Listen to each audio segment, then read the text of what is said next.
Hypixel Studios recently posted a new blog that goes into detail about how their world generation developed and how it will function in-game.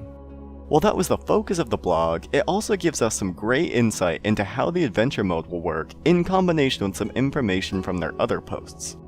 The biggest piece of new information is that we now know what the progression through the different biomes and worlds may look like. As you can see in this concept art, the starting zone will be the grassy forests, or Emerald Grove as it will be named. And many of the starting quests will likely be from the Quebecs, as mentioned in their NPC blog that notes they will be some of your first allies in Hytale. These quests will likely progress your storyline, but will also provide better gear and tools that will help prepare you for the next zone. Along with quests, there will also be many side dungeons and points of interest that the player can find while adventuring. These points of interest can be something as simple as a ruined tower that you scour for lost treasure, or as complex as an underground dungeon with winding paths, puzzles, and enemies. Once you've progressed far enough into your story and have built up your strength with new items, the game will lead you further into the world of Orbis. Out past the edges of the Emerald Grove lay the Howling Sands, bringing with it many new challenges. The entire landscape is different, with more deep ravines and massive mountains, and the underground cave systems and dungeons get increasingly complex. This increase in complexity doesn't stop at the desert though. As of right now, we know that past the desert, you'll find the icy tundras called Borea, and past that, the dark volcanic lands. And there are at least 2 more biomes to progress through in the world of Orbis, as well as a vast ocean at the edges of the world.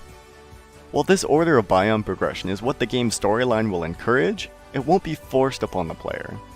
If you think you have the wits or courage to make your way through higher tier biomes early on, it can be rewarding to sneak some better loot before continuing your storyline. All of the best gear will be obtained only by overcoming the hardest challenges. With all of these different biomes, points of interest, and quests, we know that there will be a massive amount of content even if you only play through the adventure mode in Hytale. However, that's not even the end of it. In the recent blog post, they mentioned that the planet of Orbis is only where most of the storyline will take place.